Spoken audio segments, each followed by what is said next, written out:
like a guitar. Had to keep my distance, you ain't getting far. Nigga wants to smoke, let's go to war. Clean you up, I do the chores. Too much drip, someone gotta clean the floor. Still in the streets, fuck the law. Fuck the trunk, rather keep it in the car. If my dog cross me, we cutting off his paw. Too much drip in the place, so we gotta clean the floor. All right, welcome back to the channel, everybody. John Eads here with you. We got a big recruiting episode today, coming off a nice win against Florida in the Swamp. Not a easy place to win, but we did find a way to get a win there. So we're 7-0. They're 5-3. 5 games away from a 12-0 regular season. If nothing else, we're playing a lot better this year than we did last year. I think we went 7-5 in the regular season. So we've already matched last year's win output in the regular season, and obviously we got more on our minds than just winning whatever it was bowl game we won, the Poinsettia Bowl or the Holiday Bowl, whatever the heck it was. We're trying to win the national championship, of course, so took another big step towards that goal in our last game here.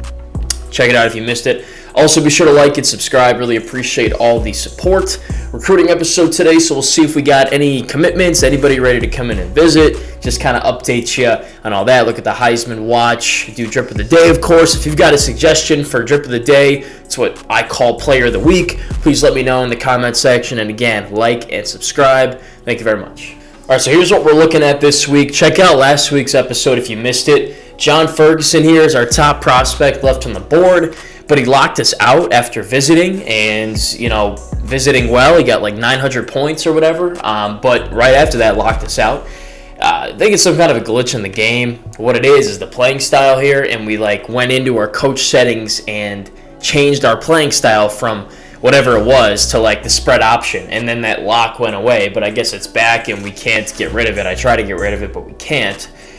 So that's that situation, and we're just in a bunch of battles here, it looks like.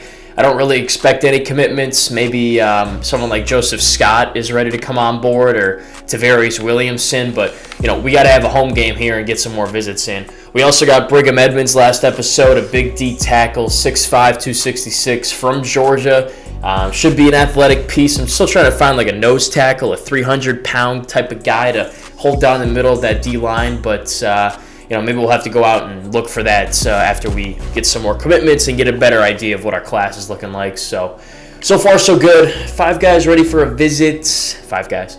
But not any guys that I'm really interested in right now. What I want to do is make sure we get a few more guys locked up and locked in before we go after the high 60 overall type guys that, are solid, but they're not program changing type players, at least on paper. So we got, 8 commitments at this point, maybe 9, and plenty of spots still left to fill. So let's advance the week and see what changes. All right, I had a weird feeling we'd get a commitment this week, and we do. It comes from Corey Russell here, this fullback. It's, not a sexy commitment, but it is a commitment that we certainly need because fullbacks do play a big part in our offense in terms of blocking and things of that nature. So we'll find a spot on the field for him, and there's a ton of guys ready to visit. Looks like 6 or 7 of these, high 60 players are ready to come in. So what we're going to do is we're going to look at these guys a little bit more in depth than we have and see which ones might be worth a visit, might be worth a scholarship to boost our class. And if none of them really are that good, we'll have to go out to the board and look for more players. All right, we got some things to cover. So first things first, here's Russell. He's 6'1", 245. The number 4 fullback prospect in the class, another in-state guy from Georgia. He's pretty slow, 71, 79. He doesn't have to be that fast to play fullback, though. He can block pretty well, and he's pretty decent at catching. Not a great spectacular catcher, but I don't really care about that. So, if fullback doesn't work out, perhaps we could use him at tight end. So, pretty solid. Looking forward to seeing what he can do for us. As for the other guys on the board, here's a surprise.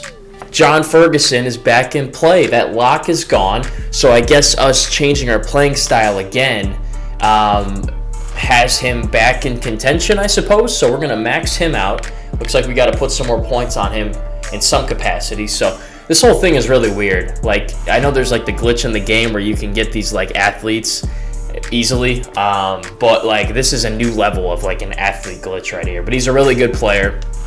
He can play a lot of different positions, so he's definitely a guy we want to get if the game will let us get him. But let's look at these boards here. So, a lot of battles. Pretty much these 4 guys right in here are probably going to go to the end of the recruiting cycle to signing day to see if we can get them. And you know, I think we lost all of those battles last year, and we may have filled up our class too much before they even were ready to commit anywhere. So these guys, we're not going to find much out for a long time. It seems like a 1-2 battle here between us and Wisconsin for bracket at least, so that one's at least a little competitive and interesting. We're pulling away on Joseph Scott here. He's going to be our tight end of the future. That's kind of where we're looking to play him, or he could play running back too. He could play a couple different spots. Let's just get him in the class, and then we can talk about what we want him to play. Chris Franklin, also a tight end there, is in contention. Interesting. His speed and excel are like the same numbers as the fullback, so it just goes to show if we don't like the fullback position for Russell, we could move him to that tight end spot. All right, Damon Bonner, we already have 2 D tackles committed, if I'm not mistaken, Edmonds and then Alexander here, David Alexander. So I'm not really sure we need another D tackle. I wouldn't mind bringing another one in. Actually, now that I say that, he's 6'1", 291. He might be that middle nose tackle guy that we're kind of looking for in the middle of that defense. Yeah, Alexander's only 252, and Edmonds is 266. I need a little bit more bulk if you want to play in the middle. So I think we're going to go, continue to go all in on Bonner here to fill that position for us, because that's, a guy that we don't really have on the team. I wish I had known that before we went harder after Edmonds. Probably should have looked at that more closely, because we have so many 260, D tackles that are athletic and they can rush the passer, but they can't really shut down the run, and take up space in the middle. Tavarius Williamson, the best name on the board, also a solid corner, creeping his way towards a commitment. He's got a visit to Georgia, and if that doesn't go well, then we can lock him up in week 10. So that's coming up pretty soon here, I think in 2 weeks. Another tight end here, Wilcox, he's 262. The guy's a mammoth. So if we don't get the first 2 guys, or if he just commits first, we might just bring him in. So it looks like it's us and Auburn. We're playing Auburn this week, so a chance to impress if he's in the stadium watching.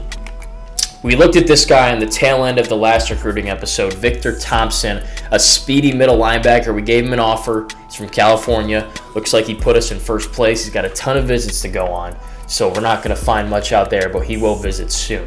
So here are the guys that are all ready to visit, but are all very mid. So I think we're going to go through real quick, look at them. If they're not worth a visit, if they're not worth my time, we're just going to kick them. If they are, we'll give them a scholarship. We'll free up some points and bring them in on a visit. Clark, we got to get back in this race. So we'll give him an offer and put 50 on him. Bradley, let's see if we can just get him now. Darn, I felt like that would be a great instant commit opportunity. We don't get that, though, so we'll put 50 on him in the scholarship. Garcia, I like a lot. He's getting an offer. Chris Carter, I like. He's going to get an offer. And he's an instant commit. Boom. So we got 2 commits this episode. And here is our D tackle of the future. I don't really think we need to bring in 4. He can play nose tackle. He's 6'2", 290, as we just alluded to. And how does he compare with Bonner? 6'2", 290 versus 6'1", 291. He's a 4-star. What are the differences here? Probably strength and the movements. Let's see. Yeah, his strength's pretty good and his moves are decent. He doesn't have good finesse move, but that's all right. So he's on. Slide Ben Dickerson an offer. All right, 2 more down here. Brad Jenkins. Let's see. Yeah, he's really solid. And another instant commit. I mean, why not? 6'3", 227. I don't know why people are sleeping on him. He can block, shed. He can shed the blocks. He's decently fast. He can tackle well. He's got good strength. His coverage may not be that good, but we can help with that at safety. So another really good pickup. I don't know why he's rated so low. These guys are both gems right here. All right, that was fun. I mean, I wanted to go investigate those guys. They were kind of just lurking down here. And we are able to cherry pick 2 of them. All right, let's see where these guys all rank at. So Russell is outside the top 1,100.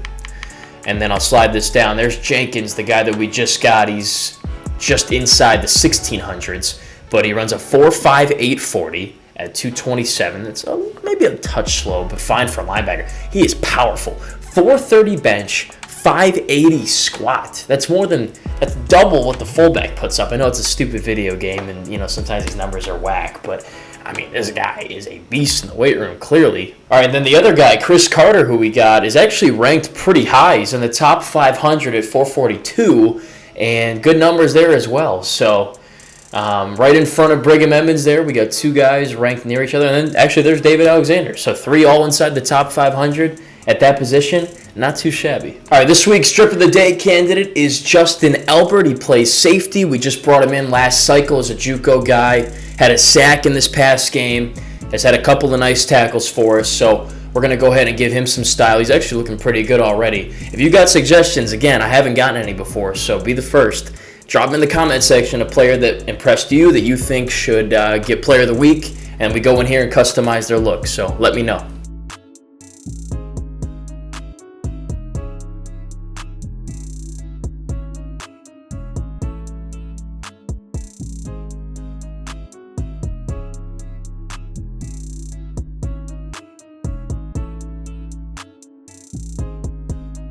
All right, that'll do it for this week. Next game is against Auburn, back on the road, no weeks off in the SEC, and I'm sure Jordan Hare is going to be a tough place to play. I don't know that I've ever played a game in that stadium, so it should be a lot of fun. Hopefully what happened to Alabama this season doesn't happen to us, in that it's a close game and we barely win.